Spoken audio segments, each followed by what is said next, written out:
if you want to format numbers, so that way they look like a multiple, but they still act like a number, what you have to do, you have to go to the number that you want to format to look like a multiple.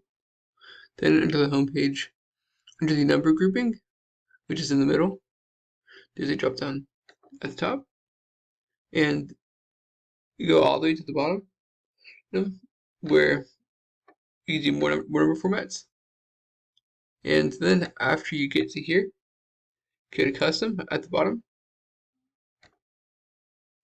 And then here, you can, under type, you can type 0.0 and then X. Click OK.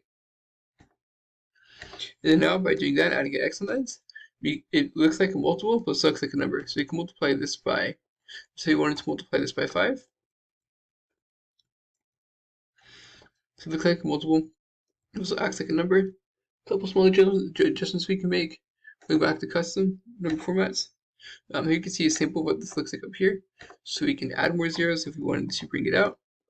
You can also add a $sign in front if you want it to be a dollar multiple. That's it. I hope you found this tutorial to be helpful. If you did, like, subscribe, and comment. Let me know if you have any questions, comments, or concerns. Thank you for watching. Have a great day.